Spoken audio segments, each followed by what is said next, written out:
جب وارڈن نے پیزے کا ڈبہ کھولا تو اس کے اندر ہڈیاں تھیں، جس کو دیکھ کر تمام لڑکیاں چیخنے لگیں۔ السلام علیکم، میں ہوں عرفان اور میں آپ لوگوں کی بھیجی گئی ہارر سٹوریز اور واقعات نریٹ کرتا ہوں۔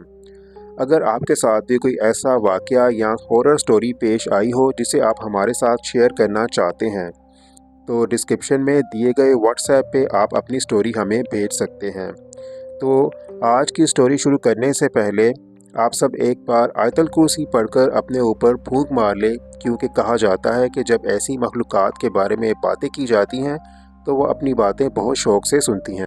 یہ کہانی ایک طوفانی رات کی ہے جب بارش زوروں پر تھی، آسمان پر بادل گرج رہے تھے اور تیز ہوا کے جھونکوں سے درخت جھک جھک کر عجیب سی سرسراہٹ پیدا کر رہے تھے۔ شہر کے ایک پرانے علاقے میں، جہاں زیادہ تر عمارتیں اور گھر پرانے اور بوسیدہ ہو چکے تھے، لڑکیوں کا ایک ہاسٹل تھا۔ یہ ہاسٹل بھی ایک پرانی بڑی حویلی کو تبدیل کر کے بنایا گیا تھا، جس کے بلند و بالا دروازے اور محرابی کھڑکیاں اسے مزید پراسرار بناتی تھیں۔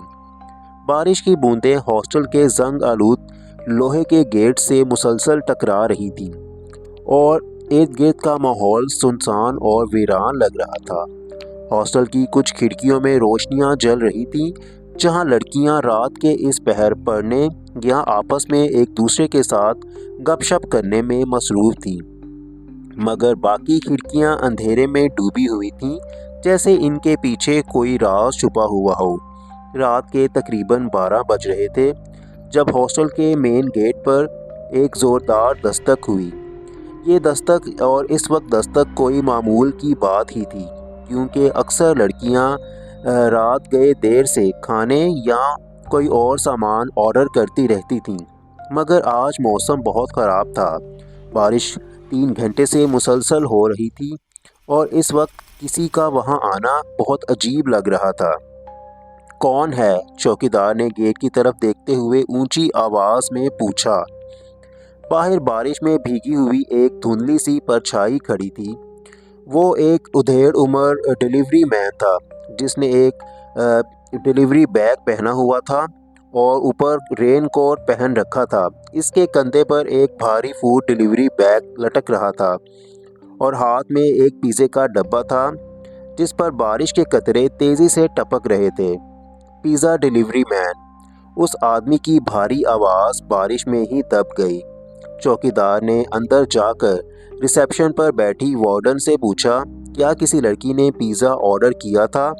وارڈن نے حیرت سے لڑکیوں کی فہرست دیکھی، مگر کسی کے آرڈر کا کوئی ریکارڈ نہیں تھا۔ تبھی ایک کھڑکی کے پیچھے کھڑی چند لڑکیوں نے نیچے جھانکا اور آپس میں سرگوشیاں کرنے لگیں کہ یہ ڈیلیوری مین کچھ عجیب سا نہیں لگ رہا اور اس کے کپڑے بھی بہت گندے اور میلے لگ رہے ہیں۔ چوکیدار نے ہچکچاتے ہوئے گیٹ کھولا۔ وہ جیسے ہی پیزا لینے کے لیے آگے بڑھا، اچانک ایک تیز ہوا کا جھونکا آیا اور دروازہ خود بخود چرچراتے ہوئے کھل گیا۔ بوڑھا انسان اندر داخل ہوا اور اس کی نظریں سیدھی وارڈن پر جم گئیں۔ یہ آپ کا آرڈر ہے، اس نے سرگوشی نما آواز میں وارڈن سے کہا اور پیزا کا ڈبہ آگے بڑھا دیا۔ وارڈن نے دوبارہ تصدیق کی کہ کسی نے آرڈر دیا تھا یا نہیں، مگر سب لڑکیوں نے انکار کر دیا۔ اب معاملہ بہت عجیب اور خوفزدہ لگ رہا تھا۔ یہ پیزا تو کسی نے منگوایا ہی نہیں، آپ کہاں سے لے کر آئے ہیں؟ وارڈن نے سنجیدگی سے اس آدمی سے پوچھا۔ تو اس آدمی کی آنکھوں میں ایک خالی پن تھا۔ وہ دھیرے دھیرے مسکرایا اور بولا، یہ وہی آرڈر ہے جو آج سے 10 سال پہلے دیا گیا تھا۔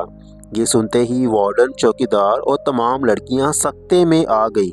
کیا؟ بوڑھے نے آہستہ سے اپنا سر ہلایا اور اس کے چہرے پر عجیب سی زردی چھا گئی۔ 10 سال پہلے ایک لڑکی نے اس ہاسٹل میں پیزا آرڈر کیا تھا، مگر وہ اسے لینے کے لیے دروازے تک نہ آ سکی، کیونکہ پیزا مین کی ڈیلیوری سے پہلے ہی وہ رات کے اس پہر مر چکی تھی۔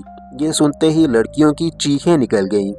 وارڈن نے جلدی سے دروازہ بند کرنے کی کوشش کی، مگر جیسے ہی اس نے نظر اٹھائی وہ انسان وہاں موجود ہی نہ تھا۔ اور وارڈن کے ہاتھ میں پیزے کا جو ڈبہ تھا اس نے جب کھولا تو اندر دیکھا اس ڈبے کے اندر کچھ انسانی ہڈیاں تھیں۔